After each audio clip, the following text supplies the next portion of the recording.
Morning, welcome back to my channel. और आज हम बात करने वाले हैं केस हिस्ट्री ऑफ हाइपोथायरॉयडिज्म। जी हाँ फ्रेंड्स, हाइपोथायरॉयडिज्म के बारे में मैं आज आपको बताऊंगी कि यदि किसी पेशेंट को थायराइड डायग्नोस होता है तो आप कैसे उसे होम्योपैथी के द्वारा ठीक कर सकते हो। अब इसमें दो बातें होती हैं। एक वो पेशेंट है जो बाउंड्री स्टेज के साथ आपके साथ आया है और फर्स्ट टाइम ही उसको थायराइड डायग्नोस हुआ है, आपको फर्स्ट टाइम ही उसको होम्योपैथी ट्रीटमेंट के द्वारा रिकवर करना है। तो इसमें वो आप उसको 2 से 3 महीने में ही नॉर्मल वैल्यू में ला सकते हैं। क्यों? क्योंकि बहुत ज़्यादा समय नहीं हुआ है और आप स्टार्टिंग से ही उसे होम्योपैथिक मेडिसिन दे रहे हो। दूसरा पेशेंट है जो बहुत टाइम बाद आपके पास आया है और काफ़ी टाइम से वो दूसरा मेडिकेशन ले रहा है थायराइड के लिए, जो कि 8-10 साल पुराना थायराइड हो चुका है और उसके जो मेडिकेशन है वो भी 8-10 साल से चल रहा है। तो इसमें आपको थोड़ा सा पेशेंस रखने की ज़रूरत है। इसमें आपको कम से कम 4 से 6 महीने लग सकते हैं पूरी तरह से होम्योपैथी पे आने के लिए और पूरी तरह से थायराइड नॉर्मल आने के लिए। तो अब बात करते हैं सिम्टम्स ऑफ थायराइड।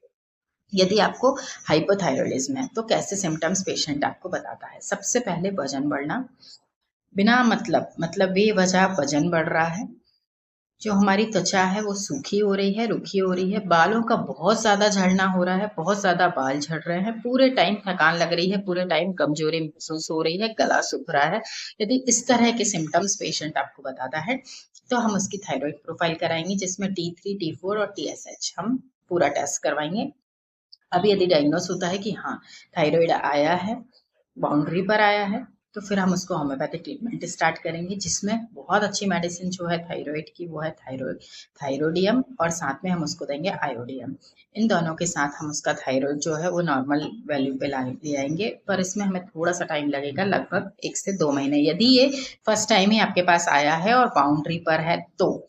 अब यदि कोई क्रॉनिक पेशेंट है जो काफी टाइम से हाइपोथायरॉयडिज्म का शिकार है, काफी टाइम से उसकी मेडिसिन ले रहा है, मेडिकेशन चल रहा है, तो इसमें हमें टाइम लगेगा। ऑलमोस्ट 4 से 6 महीने में हम धीरे धीरे फिर पूरी तरह से होम्योपैथी पे क्विट कर जाएंगे और फिर उसके बाद हम 4 से 6 महीने में ऐसा हो जाएगा कि ये नॉर्मल वैल्यू पे आ जाएगा और धीरे धीरे दवाइयाँ बंद हो जाएंगी। जी हाँ फ्रेंड्स, थायराइड की जो पेशेंट है वो यदि होम्योपैथिक मेडिसिन लेते हैं तो ज़रूरी नहीं है कि आपको लाइफ टाइम ही उन दवाइयों का सेवन करना है।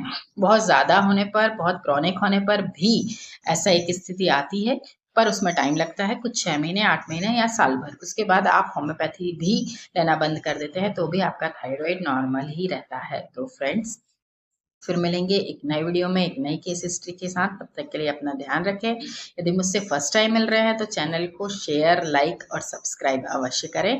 कोई क्वेश्चन हो, कोई क्वेरी हो तो कमेंट करके पूछ सकते हैं। Thank you.